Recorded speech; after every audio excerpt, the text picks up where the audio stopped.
break so you can put the blame on me, boy. Put the blame on me. They once had a shooting up in the Klondike when they got Dan McGrew. Folks were putting the blame on the lady known as Lou. That's the story that went around, but here's the real lowdown. Put the blame on me, boy. Put the blame on me. Name did a dance called the Hitchy Cruise. That's the thing that slew McGrew. Put the blame on me, boys. Put the blame on me.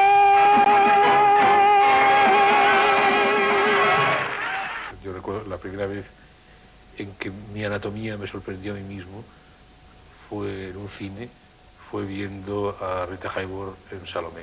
Bueno, la bofetada de Hilda fue algo que nos afectó a todos. Es decir, de pronto descubrimos que se podía pegar a las mujeres, cosa que hasta entonces parecía que estaba prohibida. Y fue, sí, claro, fue una película que escandalizó, que era una película que parecía, digo que parecía porque a mí realmente, bueno, en aquel momento también me lo pareció, pero hoy ya no me lo parece, una película profundamente erótica y profundamente escandalosa, y las gentes bien pensantes del país, pues sí, se escandalizaron mucho. Yo recuerdo que fue una película que a mí, como se dice, también entre comillas, me impactó. Una película que me gustó mucho, y de luego la señora aquella me gustaba muchísimo. Hilda, Rita Hayworth, etcétera, el guante y todo aquello, que fíjate el guante donde se nos ha quedado. Había los carteles en la Gran Vía de la película, no recuerdo ahora si era el Palacio de la Música o la Avenida, a ver que era el Palacio de la Música, estaba el cartel de Hilda, y había las expediciones de los jovencitos de Acción Católica, y por cierto, hay alguno de ellos ocupa algún cargo importante en la izquierda, porque la izquierda ha salido mucho de los pilaristas y tienen una compenetración entre sí, etcétera. Y alguno me ha contado ahora, yo era de aquellos jóvenes de los tinteros, echaban tinteros al cartel de Hilda para demostrar su horror ante el sexo. Y entonces este coronel Rodríguez, fue director general de seguridad, trató de reprimir aquellas muestras que a él le parecía inconcebible. Él no podía comprender cómo unos muchachos jóvenes estaban frente a una cosa de tipo sexual. Claro, lo único que pasó es que duró muy poco en su cargo. Estaba aquel arzobispo en Sevilla, no me acuerdo cómo se llamaba, que era el que dijo que Hilda era pecado mortal verla. Claro, la gente, yo tengo una amiga mía que vive en Sevilla, que se vino a Madrid a ver a Hilda, me dijo, mira chica, yo tengo muchas ganas de verla, y me voy a Madrid a verla, que es pecado venial. Entonces llegó a Sevilla y se confesó en Madrid. Claro, dijo, mire, ve con la de ver Hilda, el cura no sé lo que le diría. Posiblemente le diría, pues, a lo mejor ni sabía qué película era. Me dijo, pues si a ti crees que te debes de confesar, porque a lo mejor te ha parecido dura, bueno, el hecho de que te estás confesando me basta. Si me a Sevilla se fue tan contenta, claro. Sí, en realidad no escandalizaba a nadie, escandalizaba a unos cuantos tíos que yo creo que eran unos obsesos sexuales. Es lo que pienso yo, porque además el argumento de Hilda era una idiotez. Y además era un argumento que estaba sobao y más que sobao, porque el miatu del triángulo de la señora y el otro, bueno, si es que yo no lo comprendo tampoco, si es que pensar que estamos chupando los dedos. Mira, yo de verdad, que es que vamos a partir de una base. En Dumbo de Walt Disney, cortaron planos del sueño de Dumbo. Y si cortan planos del sueño de Dumbo, pues entonces ya está dicho todo. ¿Se puede saber qué pretendes? Ahora todos saben lo que soy. Y eso debería hacerte feliz, Johnny. No vas a ser el único en saberlo. Ahora todos saben que al poderoso Johnny Farrell le engañaron, que se casó con una...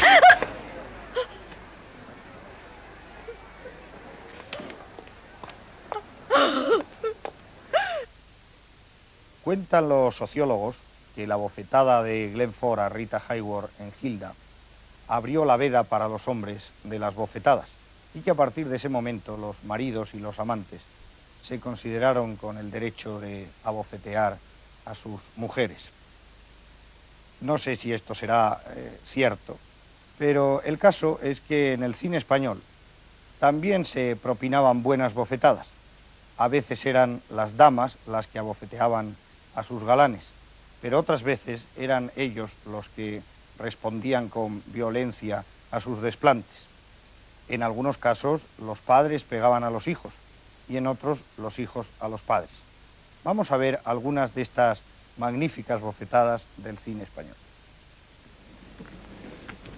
Perra. Pero conmigo no te vale. ¡Dime! ¡Cambera! Te juro que vas a acordarte de esta noche. ¡El del daño! ¡Suelta! ¡Suelta! Ay, una de tus muchas mentiras. Ay. ¡Calla! ¡Vamos! ¡Ven una vez! Eres peor que la más sucia de todas las... Bonitas piernas, ¿verdad? Míralas. Ahí las tienes. Tú todavía puedes perder. ¿O has bajado la tarifa? ¡No que se lo cuentes a él!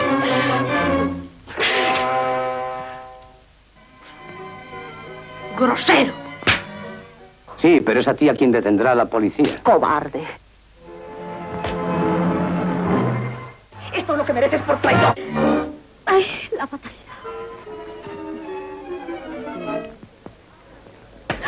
¿No te avergüenzas por defenderlo? Yo te quería y... Que eres como Toa, que buscas lo que Toa. ¡Imbécil, por bajo mi alma! Pero eso es otra vez insolente. Pues tú con tu novio. Al menos tu conducta de ahora tiene un aire equívoco que... Pobre muchacho, decente. Tome usted. Cobra.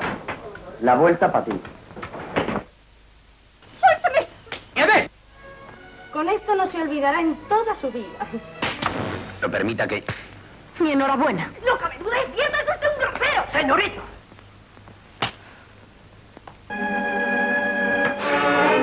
¡Déjame! La casada por compromiso que muestra su despecho porque no ha recibido las caricias que esperaba.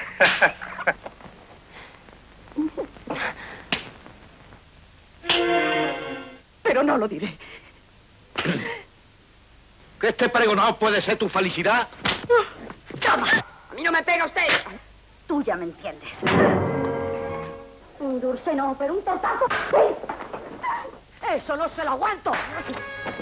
Matarme tú. A ver, prueba. Pero bueno, ¿qué?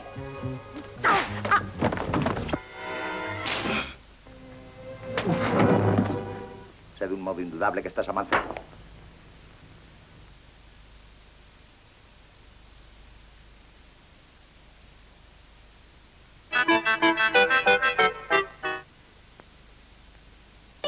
¿Cuántas veces, mujer, fue arroz en tu socorro? Arroz es el arroz de tantos grandes momentos y el de cuando solo tienes mucho amor y poco tiempo.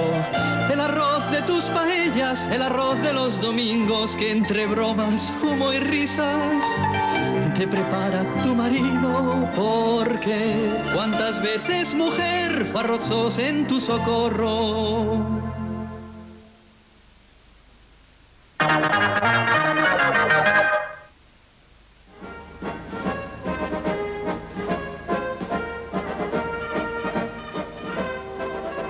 Del programa de esta noche vamos a hablar de literatura. Concretamente les ofreceremos un informe que hemos preparado sobre la situación de la novela española en los años 40. A continuación emitiremos la película Nada, dirigida por Edgar Neville en 1947, que es una adaptación de la novela del mismo título con la que Carmen Laforet ganó el premio Nadal de 1945, el primer premio Nadal. Pero no solo vamos a hablar de Nada en este programa, sino que intentaremos darles una idea de cuál era el ambiente literario de aquellos años, de cuáles fueron las obras de la novelística española más relevantes en aquella época. Concretamente hablaremos de la familia de Pascual Duarte, como ya lo hicimos anteriormente, también de la fiel infantería de Rafael García Serrano y de Javier Mariño, de Gonzalo Torrente Ballester, dos novelas publicadas por escritores entonces falangistas, y publicadas en 1943, Y hablaremos también de Ignacio Agustí, hablaremos de Manuel Halcón y sobre todo de Miguel Delibes y de La sombra del ciprés es alargada, que gana el premio Nadal en 1947. No olvidaremos en este reportaje las figuras de Don Pío Baroja y de Azorín, supervivientes de la generación del 98, que siguen escribiendo en la España nacional de los 40. Y estarán presentes, de alguna manera, las obras de Fernández Flores, de Zunzunegui, de Foxá, de Pemán o de González Ruán.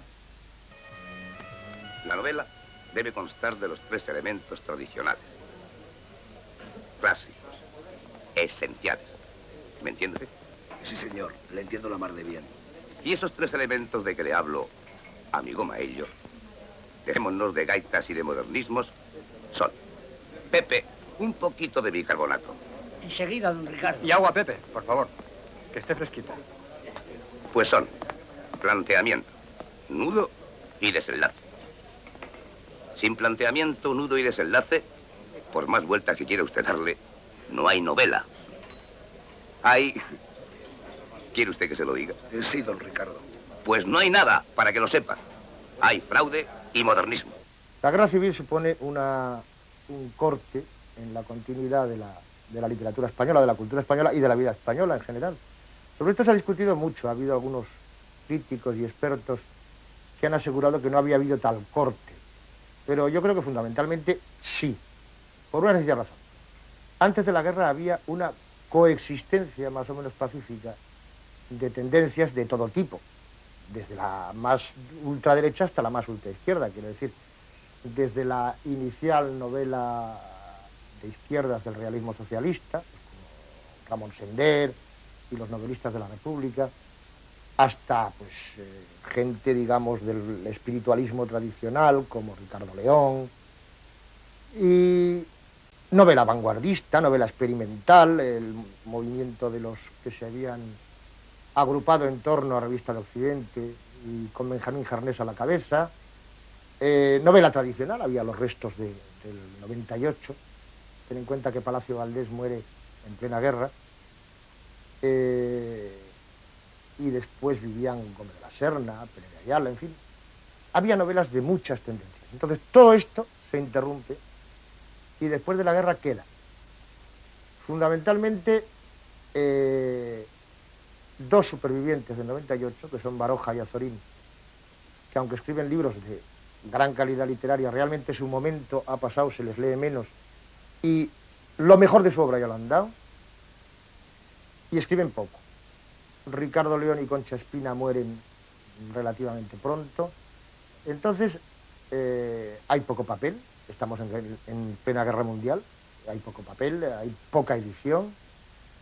Y sin embargo, la novela española sobrevive, pues, en primer lugar, por los escritores falangistas, lo que proceden del falangismo, y por un intento de creación de una literatura de tipo imperial, de tipo, en fin, que correspondía a la ideología del nuevo régimen. Pero naturalmente ni la novela de vanguardia deshumanizada, ni experimental, ni la realista socialista, ni la novela erótico galante de los años 20, todo esto ha desaparecido, por razones evidentemente de censura. Y entonces queda eso, la literatura imperial o falangista, de algunos intentos de novela de humor, que hay gente, que es un grupo que no se ha estudiado suficientemente, pero que hacían unos relatos divertidos y que querían salirse de aquella especie de, digamos, victoria a todo trance, que también tenía que plasmarse en la novela española de aquel tiempo, que eran, pues, José López Rubio, Tono, Miura, la revista La Codorniz, algunos de ellos escribían, ¿no? Y que aunque no han alcanzado entre el público ni entre la crítica, pues el estatuto de grandes novelistas, yo creo que son cosas que hay que recordar porque hacían una literatura interesante. ¿Cree que hubo entonces una novela franquista, digamos, que se pueda catalogar como específicamente franquista? Bueno, yo no diría exactamente franquista, yo diría una novela que recogía determinados puntos de vista ideológicos e históricos, más o menos representados por el franquismo. En general, de escasa calidad, salvo Rafael García Serrano, que siempre tuvo muy buena prosa. El resto de los escritores de esta cuerda no fueron buenos escritores. Lo que ha existido realmente es una novela de la guerra, de los antecedentes de la guerra, de la posguerra, de la situación social que se deriva de la guerra. Ha existido la novela pormenorizada del hambre, la del terror, todo lo que se quiera, pero de exaltación del régimen no. Entre otras cosas, yo creo que el régimen se preocupó muy poco de prensa y propaganda, pero realmente muy poco, es decir, se preocupó más de la censura y no tanto, creo yo sinceramente, por el propio régimen como por la influencia eclesiástica. Creo que la gran responsable de la censura fue la Iglesia española y su consideración de victoriosa. Aunque hubiese literatura que se hacía a favor de Franco, en realidad Franco era un hombre que, aunque escribió algo de novela, que se puede parecer a una novela, no entendía mucho de aquello. Yo creo que las relaciones de Franco con la literatura no fueron buenas. Franco la entendió como si fuera un aparato de propaganda. Y entonces ni siquiera los escritores que pudiéramos decir que estaban afectos a Franco, pues como Sánchez Mazas, o como García Serrano, o como José María Alfaro, escribían novela franquista, escribían novela falangista. Y como bien se sabe, estos dos adjetivos hubo un momento en que se empezaron a separar.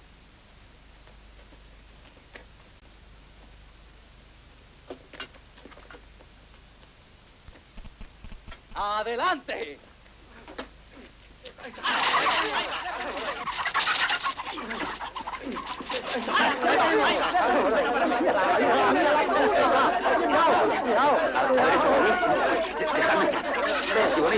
¡Celorra, que nos vamos a dar! ¡Cuidado! ¡Cubrirse rápido!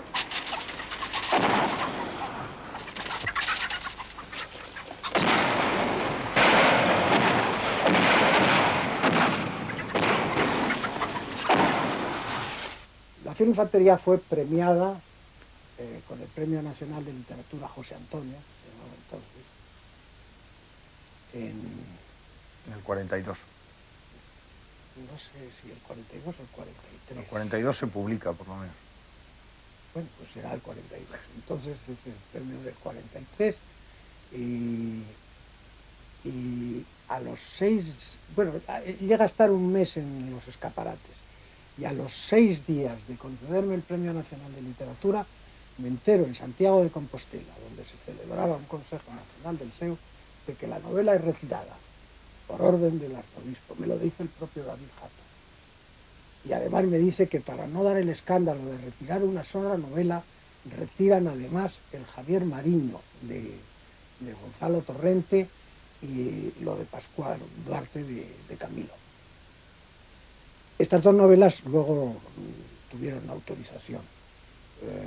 La mía se brindaban a autorizarla siempre que aceptase todas las correcciones que el arzobispo dictase. Tengo incluso el ejemplar de la Fiel Infantería tachado por el arzobispo o por alguno de sus familiares o encargados de estos temas. Lo tengo con sus trazos rojos, algunas veces tan fuertes que casi llegan a rasgar la hoja. La Fiel Infantería, una novela de guerra de Rafael García Serrano, escrita desde el punto de vista de los falangistas, que también fue prohibida. Es decir, Javier Mariño, a pesar de haber sido censurada, ya fue prohibida.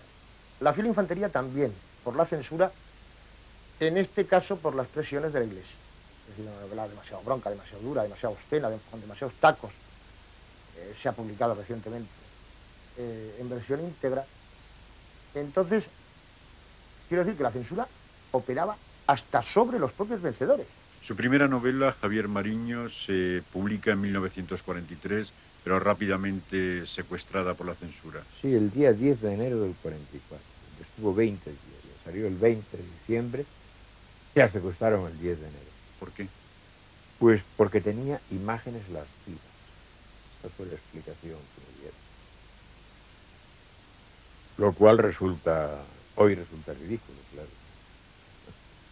Pero realmente hubo una, no sé si una campaña o por lo menos una serie de reacciones que acusaba a la novela de ser muy audaz, de ser incluso pornográfica, decían algunos críticos, entre comillas. Digamos. Bueno, bien, pero es mentira. La novela tiene otros defectos que me gustaría que no tuviese, porque es una novela, en fin, yo la estimo como una novela, primera novela, en fin, torpe y además equivocada y además que tuve que reformarla para que la dejaran publicar, en fin. Pero de pornográfica no tiene nada. Lo que pasa que entonces, pues en fin, si en una novela recuerdo que decía que la chica se retiraba a las 2 de la mañana y el censor tacha esto y pone una cosa al margen que dice que se retira a las 11, una chica decente no tiene nada que hacer a las 2 de la mañana en la calle. Y claro, pues, si la novela cae en manos de un tío de este criterio, pues tiene que encontrarla pornográfica, pero no tiene nada de pornográfica. Yo detesto la pornografía, detesté siempre. Se publicó Javier Mariño, de Gonzalo Torrente Ballester, a quien la censura le obligó a cambiar el final de la novela. La novela terminaba con el suicidio del protagonista y no se lo permitieron, entonces tuvo que hacer que el protagonista se plegara a las necesidades del bando vencedor y la novela se convirtió en la historia de una conversión. Hola, Pascual.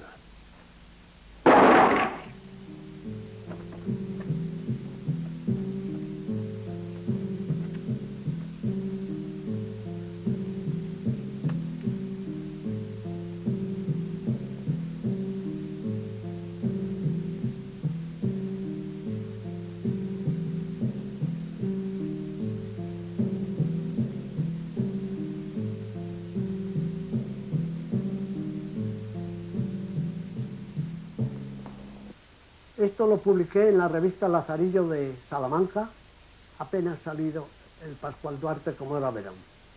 Anda redivido con forma brutal, nueva y alarmante, en el Pascual Duarte de un autor, Camilo Josefela, hasta ahora tan desconocido como lo fuera el autor del Lazarillo. Una mañana salía yo de cierta dependencia oficial. Me encontré con un amigo que iba con un muchacho alto, extrañamente encarado, pálido. Este último, sin apenas presentación, me dijo: te voy a mandar mi Pascual Duarte. Lo recibí con una dedicatoria positiva y violenta. No hice caso del libro por el momento, porque en ese momento yo tenía superstición contra la literatura. Pero no sé por qué. A la noche se me ocurrió hojearlo y angustiosamente lo devoré de un tirón. Aquella noche dormí muy mal. No había leído páginas más atroces. Pascual Duarte era un condenado a muerte que contaba su vida momentos antes de ser ajusticiado, en un estilo directo, bárbaro e imposible.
solo personalmente lo puedo asegurar, sino toda la gente que me rodeaba, y no solo los que querían ser escritores, sino la gente de nuestra generación, ante la aparición de la familia de Pascual Duarte se quedó impresionada, porque de verdad allí sí estaba la literatura.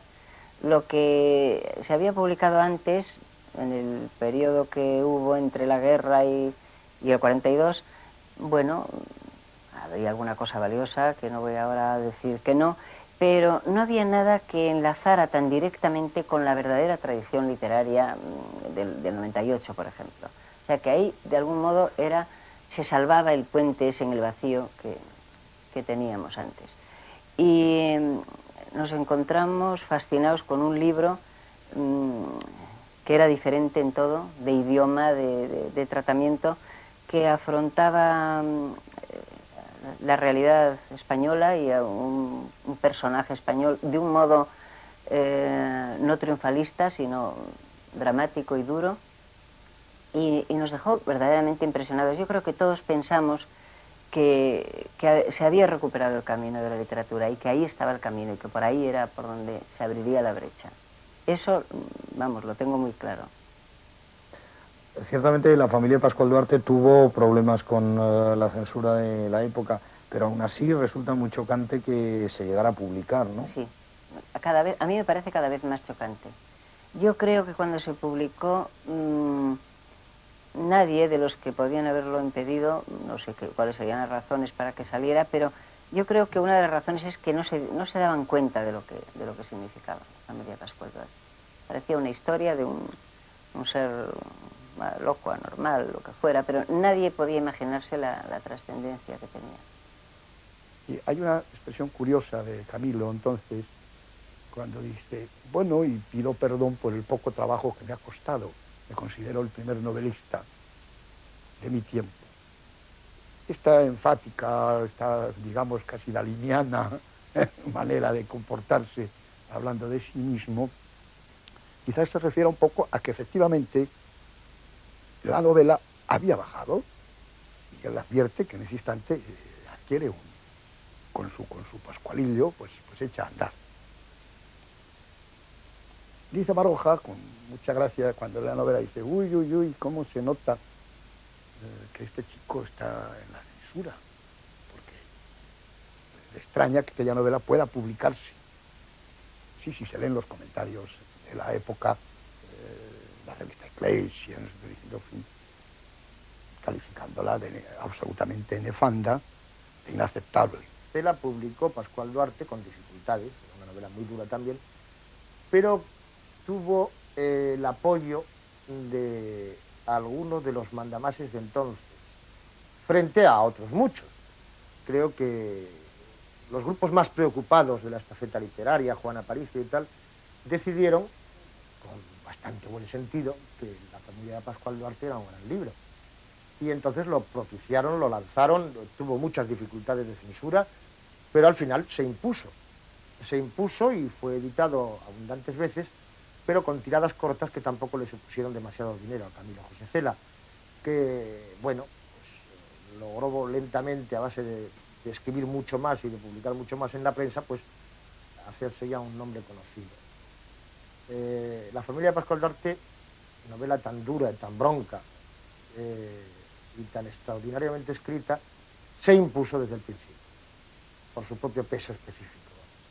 Cuando el libro salió en diciembre del año 42, hace ya 33 años, qué barbaridad. Y entonces yo fui corriendo a Espasa, a la librería de Espasa, ahí en la Gran Vía, a ver si estaba. Y estaba allí en un montoncito de libros de novedades, había varios libros, y La familia de Pascual Duarte, 8 o 10 ejemplares. Y no la cogía nadie. Y bueno, paciencia. Y yo esperé, y de repente llegó un señor, la ojeó, se conoce que no le gustó, y la dejó. Bueno, mala suerte. Siguió andando y se compró La guerra de las Galias, de Julio César. Volvió sobre sus pasos, volvió a ojear La familia de Pascual Duarte y la compró también. Era la primera persona que yo sabía que había comprado un libro mío. Tomó los otros libros debajo del brazo, salió a la calle y yo me acerqué, entonces era, claro, pues 30 y tantos años más joven y 40 kilos más. Un mozo esbelto y espigado. Exactamente. Y me acerqué y le dije, caballero, ¿quiere usted que se lo firme? Y él miró y leyó, Julio César, la guerra de las Galias. Palideció y salió huyendo. Pensó, buen loco, me ha tocado.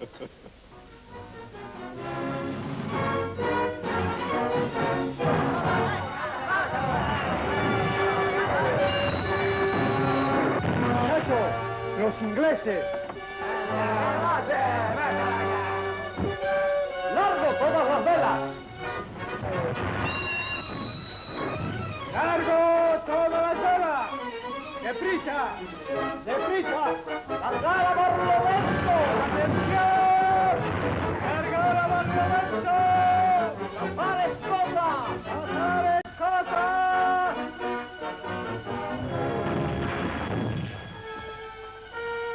La niebla nos favorece. ¡Nissen! ¡Cambia el rumbo 5 grados norte! ¡A orden, señor!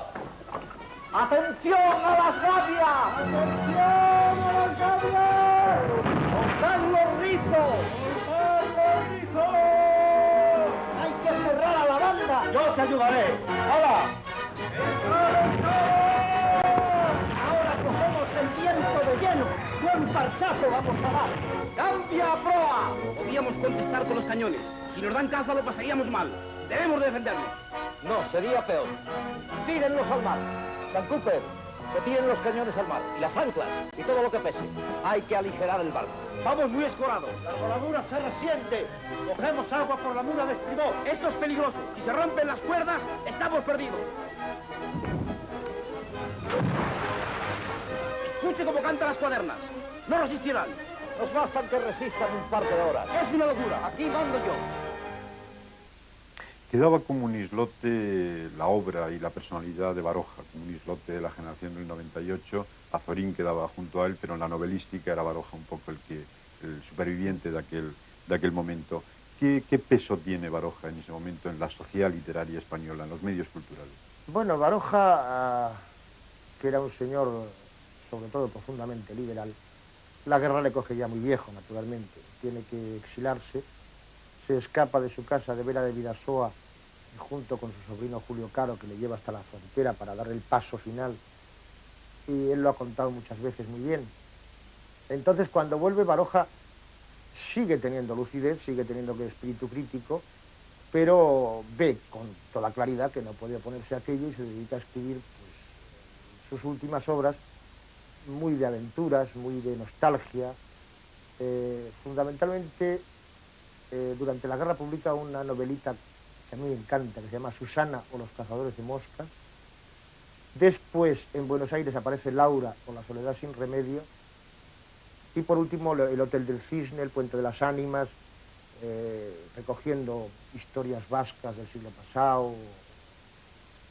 Y bueno, se limita a tener su tertulia con sus amigos en su casa madrileña, donde se criticaba profundamente al régimen y donde durante la Segunda Guerra Mundial, por ejemplo, evidentemente Baroja era aliadófilo, estaba en contra del eje, ¿no? Entonces él tiene una gran influencia sobre los jóvenes narradores, es el gran maestro vivo, aunque poco vivo, porque ya digo que está bastante apagado en cuanto a sus actuaciones públicas, y luego mantiene esa pequeña llama de sus pequeños contertulios de los viejos republicanos en su casa madrileña. Don Pío era, ahora no tengo las fechas, pero era un hombre que estaba cerca, había pasado ya los 75 años cuando yo le conocí, vivía, como te digo, muy cerca de mi casa, en la calle Alarcón. Era un hombre que apenas salía de su casa, en los últimos años que le conocí ya para nada, pero todavía en los primeros años pues salía a dar una vuelta por el Retiro, por el barrio, y hasta algunos años todavía se iba a veranear a Itzea, a su casa en el País Vasco. Luego ya lo abandonó. Era una persona que debía dormir mal, debía pasarse todo el día escribiendo, escribía y corregía mucho, y allá a las 7 de la tarde, o un poco más, cuando poco a poco iban entrando los miembros habituales de su tertulia, abandonaba papel y pluma, se sentaba cómodamente en un sillón que había adquirido toda su forma, se echaba la manta sobre los pies, no se quitaba la boina, y hasta las 9:30 de la noche duraba una tertulia pues en la que se hablaba de todo.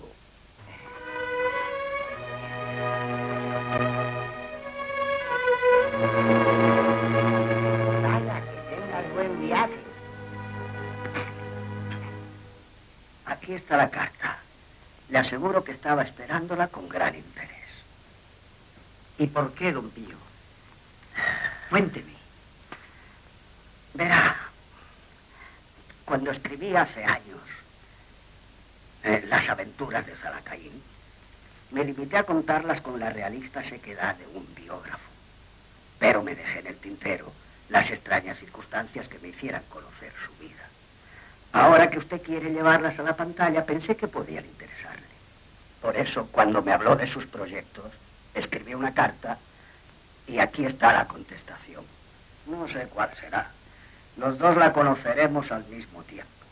Pero puedo asegurarle que estos rasgos torpes, desiguales, no nos engañarán. ¿Y de quién es esa carta? De Iñaki, el sepulturero de Zaharo. Supongo que habrá cambiado mucho. Yo también he cambiado. Es posible que el pueblo de Zaharo no sea ni sombra del que conocí. Recuerdo que a la entrada, como en otros pueblos vasco-franceses, había una gran cruz de madera pintada de rojo, con diversos atributos de la pasión. Un gallo, las tenazas, la lanza, los clavos. Detrás de esta cruz, que le daba un carácter sombrío y trágico a la aldea, estaba la iglesia, pequeña, humilde, y rodeándola sobre una tapia baja, el cementerio. En él, entre las tumbas, brillaban rosales de varios colores, rojos, amarillos, blancos, y mezclándose con ellos como protesta de la propia vida. Las malas hierbas crecían vigorosas, extendiendo sus vástagos robustos por el suelo y dando un olor acre en el crepúsculo tras las horas del sol. Pío Baroja y Azorín eran las dos personalidades de la generación del 98 que seguían vivos en esta posguerra. ¿Qué influencia, qué eco tenían sus obras, qué crearon o qué generaron también en los jóvenes que empezaban entonces? Creo que debemos verlos primero los dos juntos y después uno a uno. Los dos juntos hay que decir que esa supervivencia fue una supervivencia ciertamente difícil porque la generación estaba en conjunto e individualmente muy mal vista. Y hay muchos testimonios, yo en mi libro sobre la novela aporto varios de ellos, testimonios muy duros, muy injustos, muy incomprensivos contra la generación, a la que se acusa de muchas cosas malas, es culpable la generación. Y estos dos supervivientes son los que indudablemente van a sufrir una carga más dura, porque en definitiva son los que están ahí, los que quedan vivos, contra los cuales se puede arremeter. En el caso de Baroja nos encontramos con que, a pesar de los pesares, Baroja sigue siendo un nombre importante, ya lo era, en la novelística española, y es el nombre que tienen más a mano las gentes jóvenes que salen. Por ejemplo, el caso de Cela, respecto a devoción y magisterio de Baroja, es un caso clarísimo que el propio Cela ha reconocido en más de una ocasión. Azorín llevaba una vida retirada y además yo creo que a los más jóvenes no nos encandilaba demasiado, no nos llamaba demasiado la atención su prosa, que nos parecía demasiado trabajada, demasiado simple, es una palabra demasiado fácil y afiliada a una exquisitez y a un esteticismo que iba poco con lo que nosotros pretendíamos hacer de la novela. Después de haber vivido una guerra, nos parecía que esto era mucho más serio el escribir que el hacer esteticismo sobre un pino en la meseta o sobre una ringlera de abetos o de álamos en un arroyo. De manera que Azorín no nos atraía demasiado, nos atraía más Baroja. Baroja nos parecía un hombre de más imaginación, tenía una trayectoria del hombre laborioso, del hombre inquieto, del hombre dedicado por entero a la novela, y nos atraía más. Y aparte de eso, Baroja tenía, pese a su fama de hurón, de huraño, de oso intratable, era un hombre afectuoso y cordial, que además tenía abierta su casa a todo el mundo. Es decir, que por las tardes, allá por los años 40 y tantos, 50, pues su salón se abría y allí aparecían sus amigos de siempre, eso es verdad, pero también amigos nuevos. También se hace muy del régimen. No hay que olvidar que hasta escribe elogios a Franco, sigue colaborando constantemente en ABC, y publica novelas que tienen interés. La isla sin aurora, El enfermo, El escritor, conecta con Dionisio Ridruejo, por ejemplo, y se puede decir que es considerado como un gran estilista, como un gran escritor, pero no como un gran narrador. De todas maneras, la narrativa de Azorín es una narrativa mucho más difícil y experimental y no ejerce gran influencia sobre el gran público. Cuanto a los españoles, pues se divulgaba un cierto Baroja muy limitado, mucho Azorín, que no encerraba ningún peligro, que a mí no me gustaba nada y sigue sin gustarme. Baroja tampoco te gusta, Tampoco ¿no? Baroja en absoluto. Pensábamos que Madrid, aquí todo iba a ser milagroso, aquí vivía, no olvides que vivía Baroja, que vivía Azorín, y que sabíamos que estaban en Madrid, y venir a Madrid era una meta maravillosa. Y una buena parte de esa generación veníamos de provincias y coincidimos aquí en Madrid.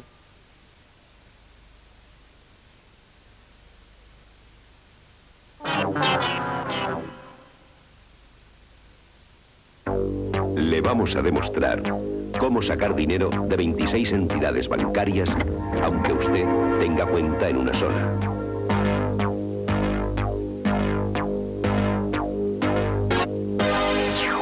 Sin colas, sin papeleos, las 24 horas del día. Red de cajeros automáticos Servirred. Servirred, dinero a la vuelta de la esquina. Donde hacen la mantequilla Arias, la calle es el campo y los animales son tus amigos. Y con la leche fresca, batiendo la nata de la leche, hacen la mantequilla Arias, desde siempre. Por eso no hay nada que se le parezca, ni siquiera en el sabor. ¡Claro! Es la mantequilla Arias de toda la vida, así de natural. Ya lo saben, ¿no? Acaba de aparecer el Super 5. Con todo el espíritu del 5, pero más 5 que el 5. Fíjate. Mira qué línea. Todos los elementos integrados. Y del interior y del equipamiento, ¿qué me dices? Ven, nos vamos a divertir un rato.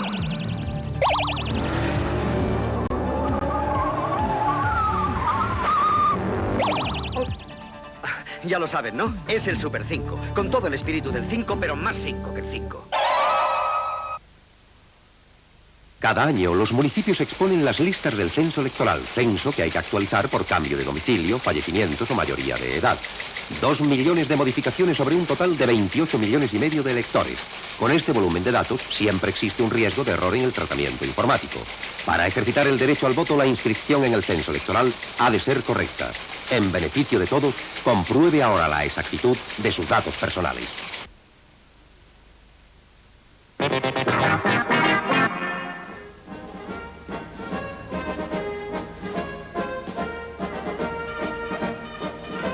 ¿Qué se leía en España en esos años 40?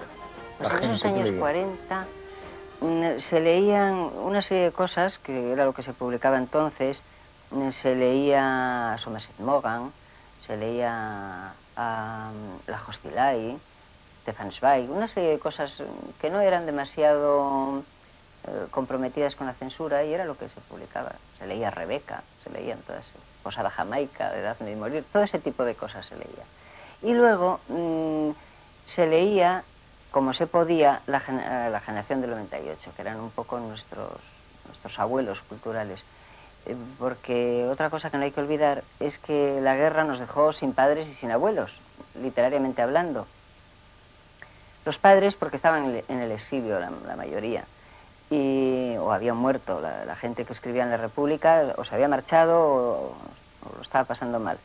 Y luego los abuelos, la generación del 98, estaba muy mal vista, muy mal vista. Se podía sobre todo en esos años 40. Luego, a medida que fue pasando el tiempo, ya se fue abriendo un poco la mano, pero en esa época no se podía hablar de ninguno de ellos, ni de Valle, ni de Baroja, ni de... Vamos, yo personalmente he visto censurar en una lista de libros para escuelas Platero y yo de Juan Ramón Jiménez. O sea, que fíjate cómo estaba el panorama cultural. Y entonces leíamos lo que podíamos, cada uno aportaba los libros que tenía en su casa, o que le prestaba a alguien, y leer era una aventura.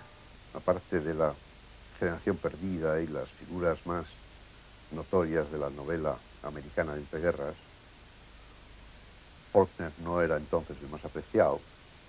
Más en la boca de la gente estaba Hemingway o Dos Pasos. Y yo creo que el señor que estuviera en contra y quisiera escribir, lo mejor que podía hacer era marcharse o callarse.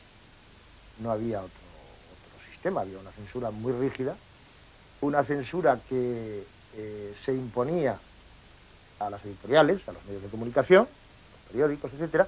Y entonces, los grandes autores del momento en el mundo no entraban en España. Es decir, no entraban Sartre, ni Camus, no entraba Henry Miller, no entraba ni Gide, ni escritores que ya se estaban publicando en España antes de la guerra, pues podían publicarse. Se publicaban en América Latina. Entonces el público español se veía limitado a un mercado donde los grandes éxitos de venta pues eran... Hombre, se editaba Thomas Mann, lo cual no estaba mal, pero así de extranjeros me acuerdo Cecil Roberts, Vicky Baum, La Hostilay, era bastante triste, ¿no? Y en cuanto a los novelistas españoles, bueno, pues los que salían eran los afectos al régimen, claro está. No empezó a haber una verdadera crítica hasta los años 50, en los años 40 no. El olvido en el que hoy se tiene mayoritariamente a la obra de Zunzunegui, ¿le parece a usted justo o injusto? No me parece justo. Zunzunegui fue un autor con mala suerte. De él decían que era gafe y había quien le huía por eso que decían de él. E indudablemente, fuera gafe o no fuera gafe, lo parece por lo que se refiere a la estimación de que su obra gozó. Quizá escribió demasiado, quizá no tenía un talento autocrítico, riguroso y exigente, pero indudablemente era un novelista con una gran potencia, capaz de crear universos, de mantener muy en alto personajes interesantes, y creo que su obra merece una lectura atenta, una consideración rigurosa para ponerle en el sitio que merece, que es indudablemente un sitio destacado. ¿Qué valoración se puede hacer hoy de la obra de Zunzunegui? ¿Era un escritor barogiano, como han dicho algunos?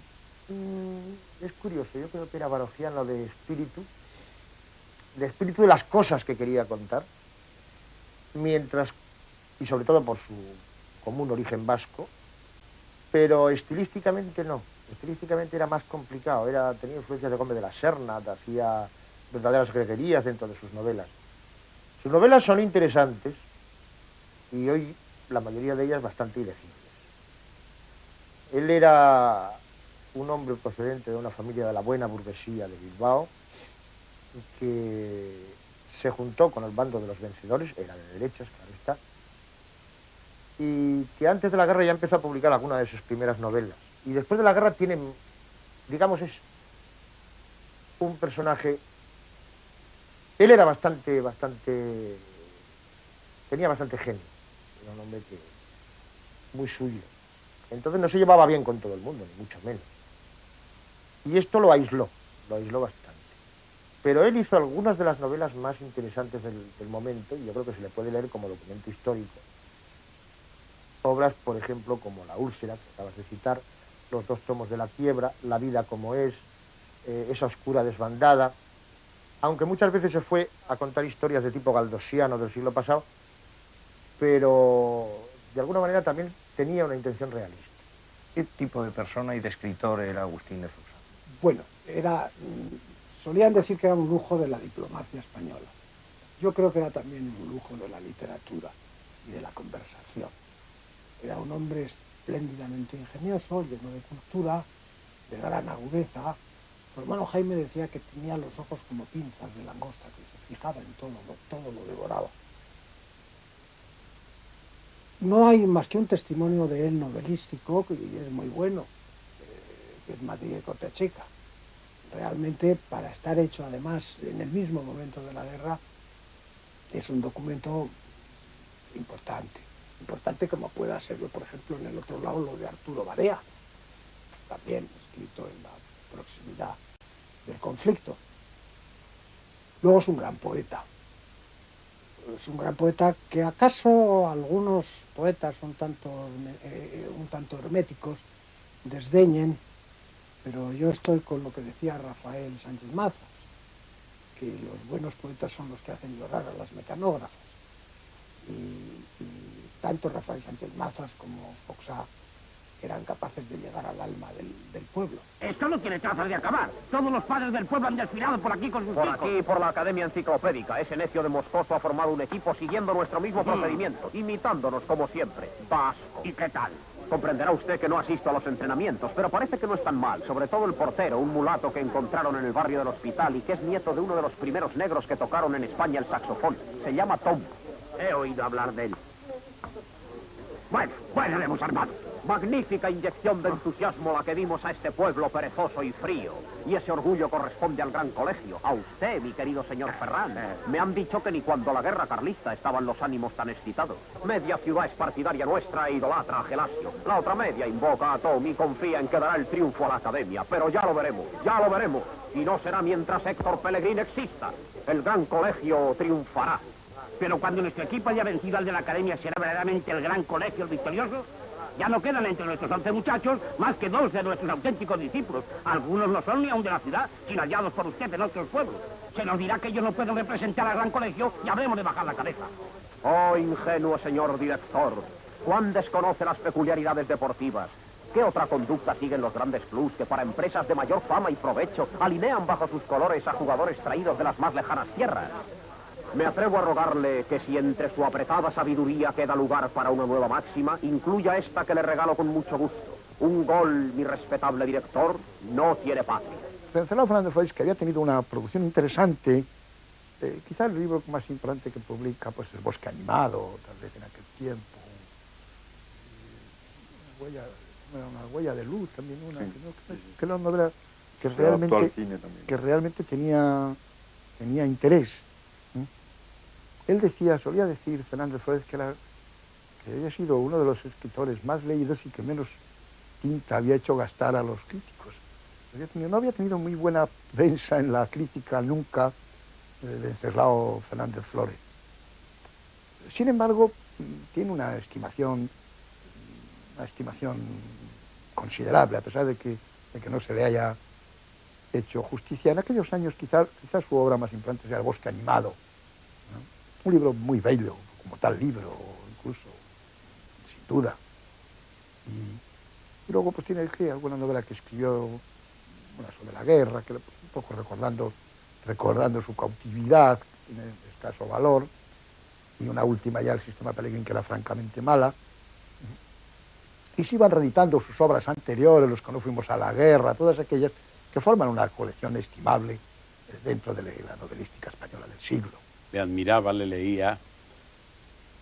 Mi madre era que nos hacía leer lo que escribía Fernández Flores, era una hincha de Fernández Flores. Y efectivamente yo siempre he tenido por Venceslao Fernández Flores una admiración extraordinaria y una afinidad de tocar puntos y de las cosas de humor. Entonces, cuando leí el libro de Fantasmas de Fernández Flores, vi que entre los cuentos que ahí se recogen había uno que era delicioso para hacer una película. Aprovechándome del buen suceso que había tenido con El escándalo y de que estaba bien lanzado para proponer yo temas y personajes y autores, pues dije, quiero llevar a Fernández Flores al cine y quiero hacer este asunto de Fernández Flores. Entonces se me aprobó, hablé con Fernández Flores, nos hicimos amigos, yo no le conocía, empezamos les puse cómo quería hacer, creé el personaje del destino que no existe en el cuento, para en torno de él hacer ver que una posibilidad de estas cosas que los humanos atribuimos al destino, muchas veces el destino no tiene culpa ninguna, personaje que luego hizo Perchicó, muy bien, y entonces hice el guión con Fernández Flores. con este motivo le he visitado varias veces en su domicilio de Madrid, donde después de la película hicimos amistad y he seguido yendo, pidiéndole a veces que me invitase a tomar café con él, cosa que era deliciosa, y que donde tuvo la atención de darme dedicado un libro de su obra más fina, literariamente, yo creo, estupenda, y quizá de las últimas que escribió, El bosque animado, que quizá fuera de las pocas cosas que yo encontrase verdaderamente una forma de ayuda importante para hacerla, quizá volviera a hacerla porque en homenaje a este gran autor español y porque es una delicia esa cosa. Lo que pasa es que es extraña, narración extraña, pero en fin, estupenda. Amigos míos, la patria está en peligro. Nosotros nos debemos a ella totalmente, absolutamente. ¿No me equivoco? No, señor embajador. ¡Viva la patria! ¡Viva! Me conmueve vuestro patriotismo, queridos connacionales. Hoy es día de nómina. Todos habéis cobrado, empezando por mí. Pues bien, la patria exige de vuestra generosidad que le entreguéis el esfuerzo de vuestro trabajo. No preguntéis para qué, es secreto de Estado. Aquí está mi sobre. Fiel Bautista, cumple con tu deber. Pero no quiero ver caras tristes. Al depositar vuestra paga sobre esa bandeja, gritad muy fuerte: ¡Viva la patria! Viva la patria. Viva la patria. ¡Viva la patria! ¡Viva la patria! Viva la patria. ¡Viva la patria! Viva la patria. Viva la patria. La mejor idea que ha tenido un patriota desde la independencia. Te juro que yo no he dicho ni una palabra. Ya. ¿Qué está todo? Más de uno se ha guardado parte de su paga. El patriotismo está por los suelos. ¿Pero cuánto hay, excelencia? 225.000. ¿Cree usted que podrá conseguir ese ánfora con esta cantidad? No, señor. Entonces es preciso un acto heroico.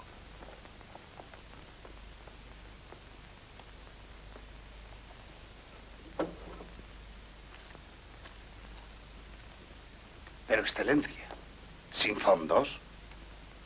Lleva fecha de mañana. César González Ruano era un personaje de primera calidad literaria y muy gracioso y uno de los personajes de la literatura y del periodismo pues más anecdóticos y más célebres de su tiempo. A César yo le conocí haciéndole una entrevista en su entonces sede estable del Café Gijón, donde estaba rodeado siempre de una pequeña corte de admiradores, casi todos muchachos que empezaban. Antonio Olano, por ejemplo, estaba mucho allí entonces, Marino Gómez Santos también estaba mucho. Entonces él impartía en cierta medida su cátedra entre café y café y entre cigarrillo negro y cigarrillo negro, y al mismo tiempo escribía, como sabes, a pluma sus artículos. Después se enfadó y se pasó al Cafeteire, pero su gran época coincide con su Café Gijón, su escribanía del Café Gijón y su tertulia fija del Café Gijón. No sé si ha sido una debilidad concederte estos minutos, pero me resistía a que esto acabara así, para siempre. No te da frío esa palabra. Siempre. Tiene que ser. ¿Rosita? Vete, José, vete. ¡Rosita! ¡Oiga! ¡Oiga! ¡Usted! ¿Qué hacía usted aquí? ¿Qué pretendía robar? ¿Robar? No, señora. Estaba viendo el jardín y se me cayó el sombrero dentro. ¿Ha visto usted mi sombrero por ahí? Yo le he visto a usted intentar saltar la verja. Lo suficiente para llamar al cuartelillo de la Guardia Civil. Oh, no es usted justa. Soy yo, no usted, la que tiene que hablar de justicia. No se entra impunemente en una casa ajena. Tía Juanita. Rosita. ¿Tú? ¿Acaso estabas? Ese muchacho, tía, estaba hablando conmigo. Se despedía en el momento en que usted ha llegado. No ha venido a robar. Por lo menos no venía a robar cosas de poco valor. Salga usted ahora mismo. Sí, señora, sí. Ahora mismo. Por la puerta. Es por donde salen las personas decentes. Le hago a usted el honor de ofrecérsela para salir. Sí, señora, sí. Tiene usted mucha razón. A los pies de usted. Gracias.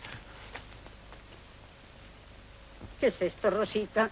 Tienes que explicarme todo, aunque temo que lo que he visto lo explica demasiado claramente. ¿Cómo valora la figura de José María Peman?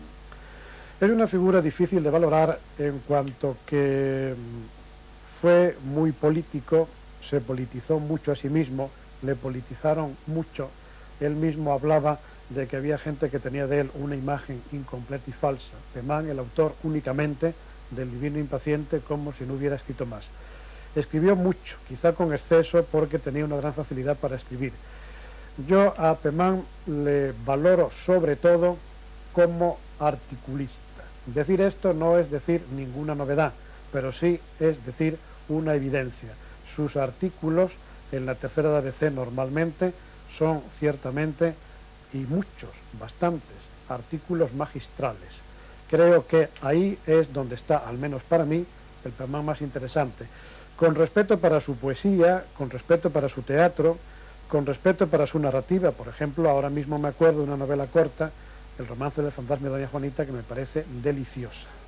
El ilustre escritor y académico don José María Pemán habla en la solemne sesión que se celebra en el Salón de Actos del Palacio Nacional de Montjuic, presidida por el legado pontificio. Dice cómo los congresos eucarísticos señalan el principio de una nueva era en la historia religiosa y aún en la temporal de los pueblos en que se celebraron.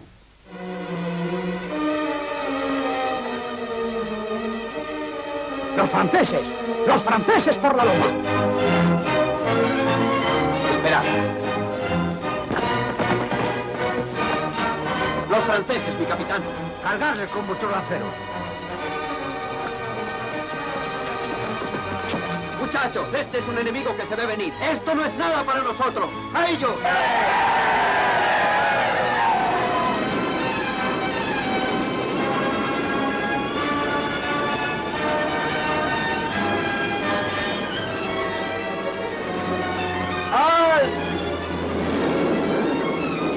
¡Al ataque!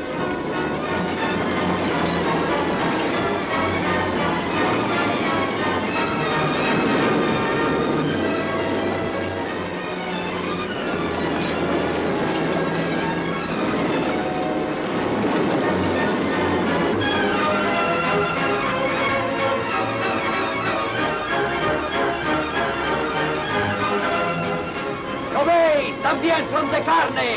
¡Vamos a por ellos!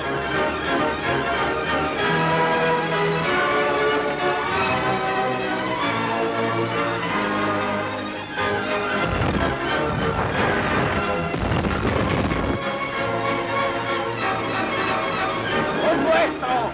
¡Ya huyen!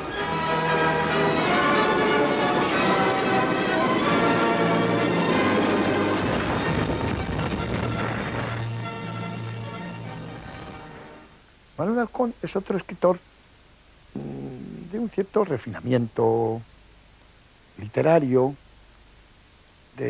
con una visión un tanto paradisiaca del campo y de la sociedad, de un mundo que él conoce y describe muy bien, y que quizá otros han intentado hacerlo y no han podido, porque no lo han conocido y han tenido que inventarlo. Él lo ha vivido.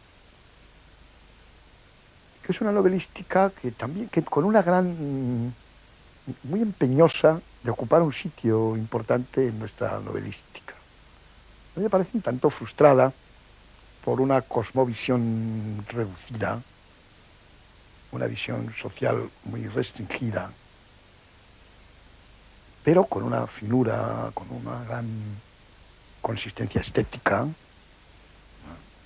formal, y unas apreciaciones de una realidad circundante, a veces muy penetrantes y a veces muy valiosas. ¿Ha preguntado usted si quiere tomar algo a la señorita Angustias? Le he llevado su comida en una bandeja y no la ha querido. ¡Alegría! ¡Alegría! No hemos comido Toma, pollo rico. ni pavo. Hemos comido un buen conejo, que es lo mejor que hay. Muy bien, Juan, muy bien, muy bien. Lorito. Lorito, hoy es el día de Navidad y las familias se ponen alegres y contentas, se perdonan sus pequeños agravios y ríen juntos. Como tú eres de la familia, toma este pedazo de turrón. ¡Borracho!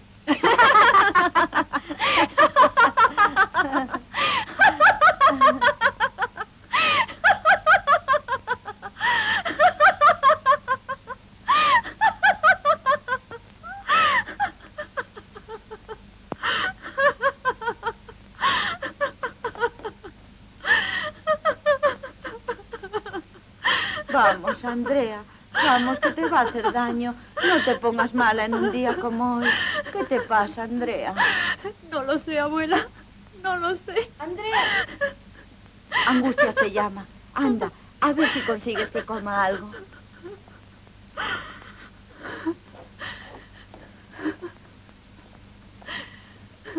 La primera vez que se concede el premio Nadal lo consigue Carmen Laforet con Nada.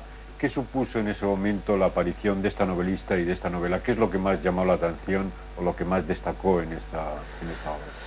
Pues yo creo recordar que lo que más llamó la atención fue el hecho de que se tratase de un nombre completamente desconocido. A Carmen Laforet la conocían algunos lectores del Ateneo de Madrid, de la biblioteca, que veían a una muchacha que iba de vez en cuando a leer libros a la biblioteca y que parecía que también escribía, emborronaba cuartillas. El hecho además de que fuera una persona joven, el hecho de que se diera un premio a una persona desconocida y joven significaba que en ese premio no había componendas, que era un premio que actuaba limpiamente. Y luego el hecho de que la novela realmente merecía el premio, que era una novela que tenía un indudable interés, una novela que reflejaba una situación y que por tanto había un camino abierto para la novelista y un camino abierto en el premio para futuros concursantes. Para mí, Cela y Carmen Laforet, los dos fueron la gran bomba literaria. Además me parece muy difícil que yo pueda volver a vivir una experiencia así, porque ha cambiado todo tanto que es difícil pensar que la aparición de dos novelas o de dos libros de cualquier tipo pueda causar esa conmoción cultural. Con Nada ocurrió que nos encontramos con la gente que éramos nosotros, de algún modo.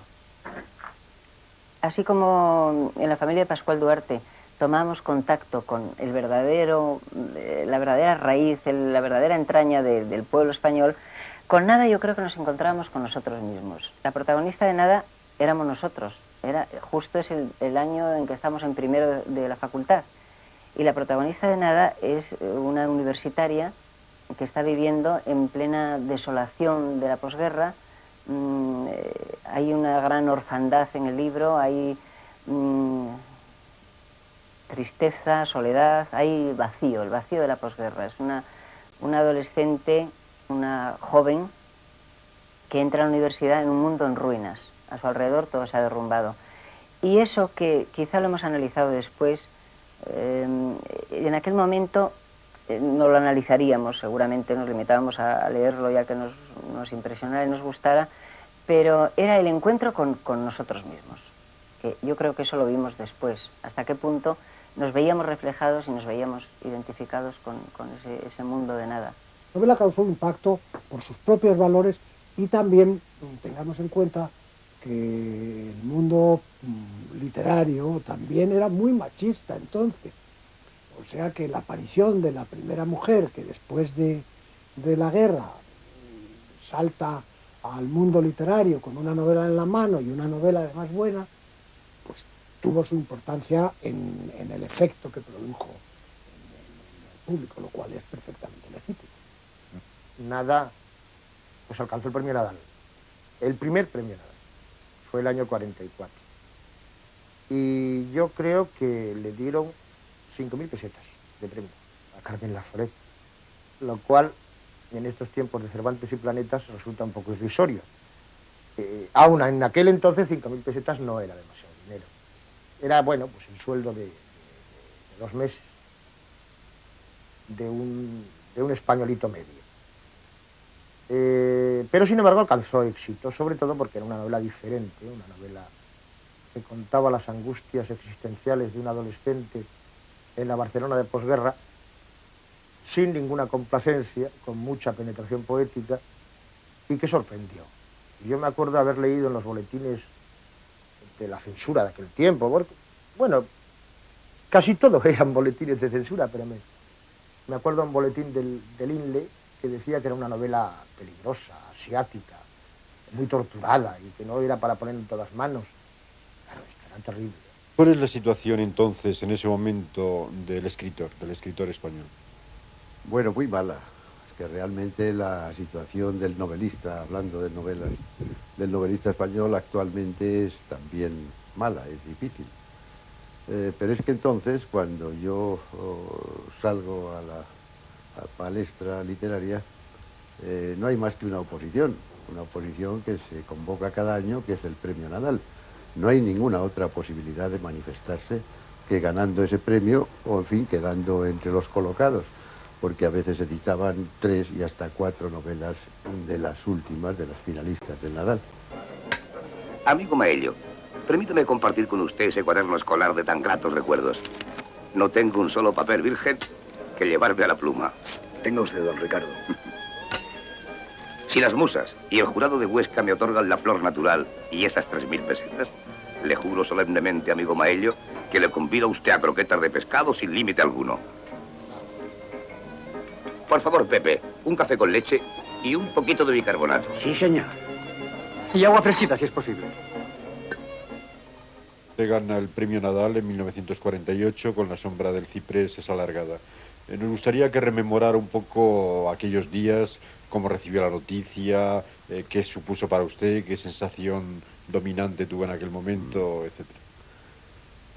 Sí, yo debo reconocer que la obtención del premio Nadal fue para mí uno de los momentos cruciales de mi vida, uno de los momentos más emotivos.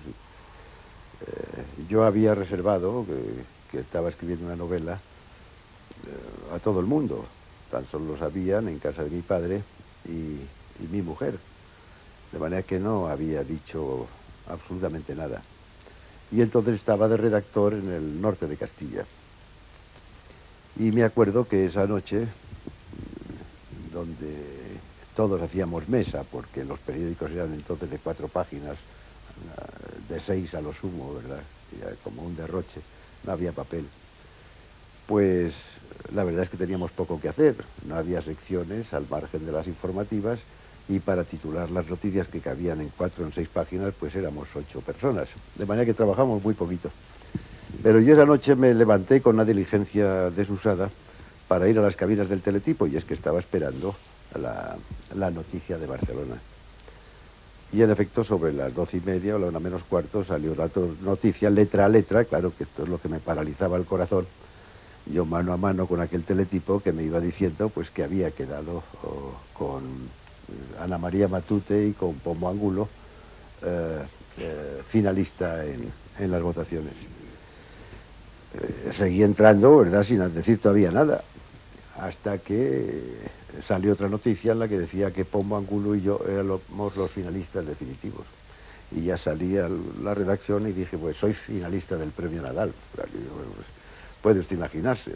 Allí los gritos, las voces, pues hay que llamar, hay que avisar, y entonces sí, el director llamó a Barcelona y le dijeron, ha ganado Miguel Delibes por 3 votos contra 2. Entonces, claro, se llenó de botellas, brindamos, yo cogí la bicicleta, porque entonces iba en bicicleta al periódico, y marché deprisa y corriendo a decírselo a mi mujer. Me escuso decirle a usted que no dormimos, estuvimos charlando hasta las tantas, hasta que llegaron a las 9 las primeras enhorabuenas. Pero realmente para mí pues fue una cosa, lo confieso, fue más importante que ganar la cátedra que había ganado 2 años antes. El impacto de Miguel Delibes es posterior, es decir, después de la novela de Carmen Laforet, las otras novelas descubren más un novelista o la posibilidad de él que una novela. El caso de Delibes, evidentemente, si Delibes no llega a tener el premio Nadal, Delibes no hubiera llegado a tener el premio Nadal, probablemente no hubiera sido novelista. Se hubiera dedicado a su cátedra de Valladolid, a su periódico, hubiera escrito algún articulito. Esto le animó. Y entonces continúa. Tampoco la novela siguiente es un gran impacto. Pero al llegar ya al camino, la figura de Delibes empieza a crecer, de modo que fue más bien una introducción en la novelística, aunque se la estimara, pero no fue su novela. El novelista va creciendo, pues el premio Nadal le sirve de puerta de entrada a la narrativa y de dedicación, de propia estimación de su propia obra, de modo que no es tan negativa la perspectiva crítica de la historia de los premios literarios. No creo que tuviera gran repercusión. Fue una de las sorpresas que estaba dando la novela española de aquel tiempo. Como he dicho, sorpresa fue nada, sorpresa fue la familia Pascual Duarte, que rompían con ese ambiente más o menos oficial, culturalista, etcétera, e imperialista, y en este sentido Delibes irrumpe con una novela muy personal. Delibes es un personaje muy aislado, que quiso ser marino, que terminó siendo profesor y periodista, y con evidentes, una vocación literaria muy fuerte. La sombra de las cipresas alargadas es una novela juvenil, muy preocupada por lo religioso y por un pesimismo terrible que se suele dar a veces entre los jóvenes solitarios, y que es una novela imperfecta, pero es una novela también distinta. Yo recuerdo que por aquel tiempo también obtiene el premio Nadal Un hombre, de José María Gironella, que pasó más o menos sin pena ni gloria y que no triunfó hasta después con Los cipreses creen en Dios, ya bien entrado a los 50. Pero el premio Nadal ejerció una gran importancia en aquel tiempo. O sea, descubrió nuevos valores, y hay que reconocer que la labor de la editorial Destino pues ayudó a, otra vez, al renacimiento de la novela española, al difícil renacimiento de la novela española en los años 40.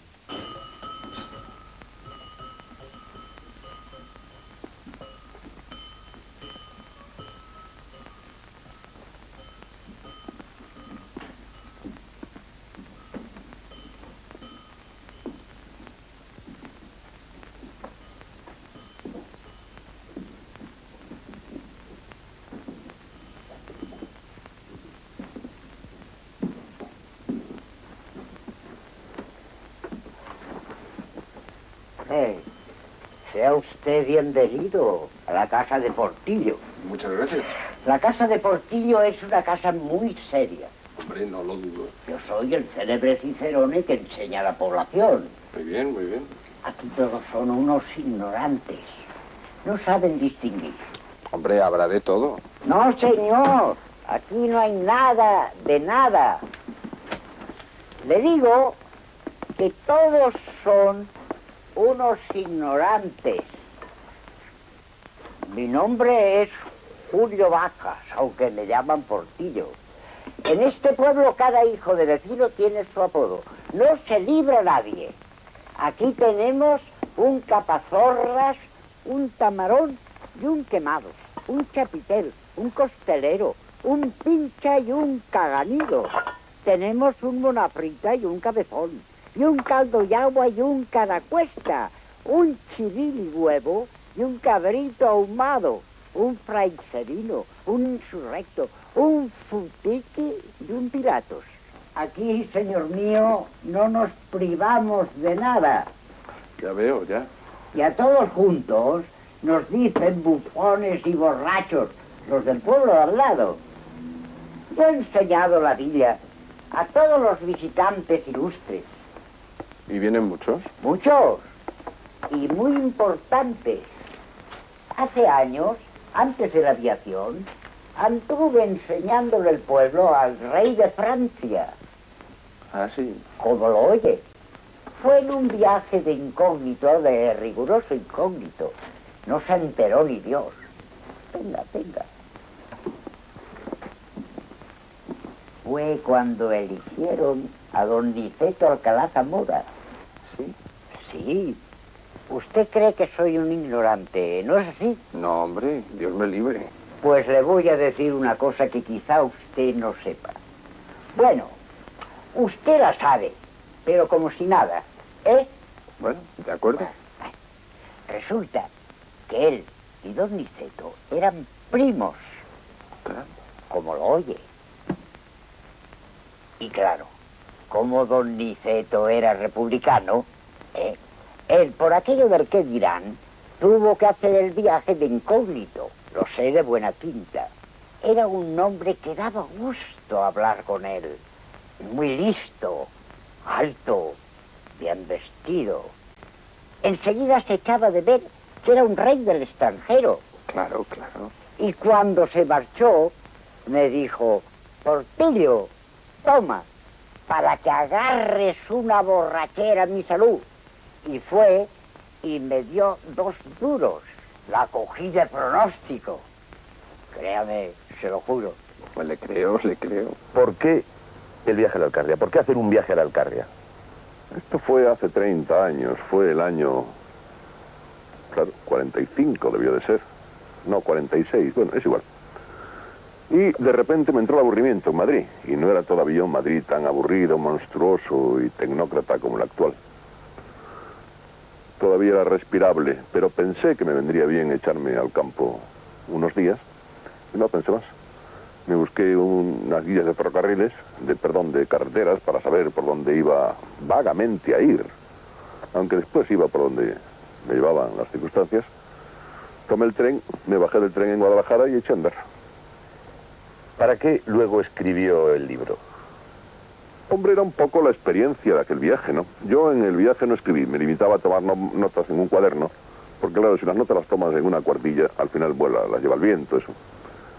Y sobre las notas que fui tomando y que tenía reunidas en este cuaderno, escribí después el libro de una sentada para publicarlo, para dejar constancia de aquello. Y además, porque la literatura de viajes había tenido en España un gran auge y había sido olvidada, yo no sé por qué, pero había sido olvidada, lo cual era una lástima porque había precedentes, a mi juicio, muy ilustres.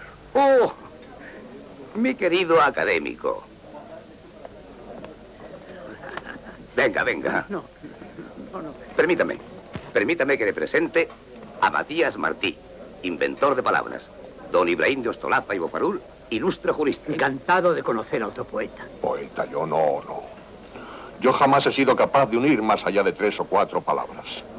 Yo soy un inventor de palabras, un creador del lenguaje, con lo cual contribuyo a enriquecer el léxico patrio. Matías es un suministrador de materia prima del lenguaje. Lo que Isaac Peral hizo con el submarino, Matías Martí lo hace con las palabras. Lleva inventadas más de 1000.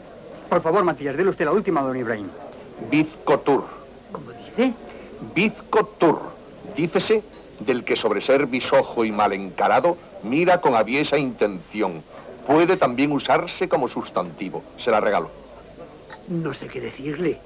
Muchas gracias. Pero Matías no conoce todavía su famoso discurso de ingreso en la Academia de Jurisprudencia. Se lo ruego, don Ibrahim, siéntese con nosotros y permítanos oír su discurso. Es que hoy no tengo dinero, apenas para un café. Es igual, siéntese con nosotros. Y por favor, don Ibrahim, su discurso. Gracias. Señores académicos, ¿cómo admitir, como quiere el señor Clemente de Diego, que la usucapión sea el medio de adquirir derechos? El cine español de los años 40 había adaptado bastantes novelas del siglo XIX a la pantalla, sobre todo las de Palacio Valdés y Pedro Antonio Alarcón. Lo que ya no era tan frecuente en esa época es que los directores de cine se interesaran por las novelas contemporáneas, por las novelas que se estaban publicando en aquellos años. Lo había hecho Sáenz de Heredia con Mariona Rebull, que fue emitida en este programa hace unas cuantas semanas, y lo hizo también Edgar Neville en 1947 con Nada, la novela de Carmen Laforet, que había ganado el premio Nadal del 45, como hemos comentado anteriormente. Esta película, Nada, fue una producción de Neville para Cifesa, adaptada a la pantalla por Conchita Montes, que la protagonizó también, y que fue estrenada en Barcelona el mismo año 47, pero que en cambio no llegó a verse en Madrid hasta 1949, y ello a pesar de que había ganado uno de los segundos premios del Sindicato Nacional del Espectáculo, y a pesar también de que Edgar Neville estaba muy contento de ella. Decía concretamente Neville que Nada es en la película lo mismo que en la novela.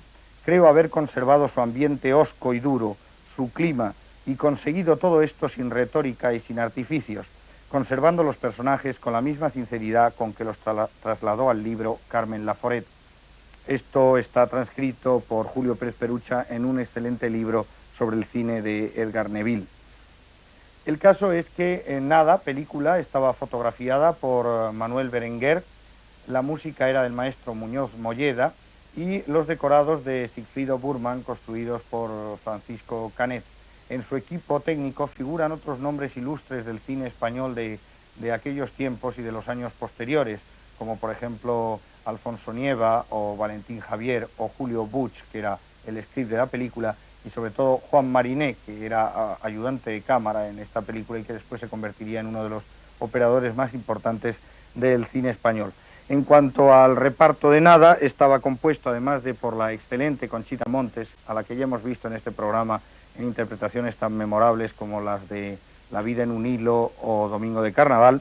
Junto a ella estaban Fosco Giachetti, María Denis, María Cañete, Mari Delgado, Adriano Rimoldi, Tomás Blanco, Juanita Manso, Julia Cabalba, José María Monpín o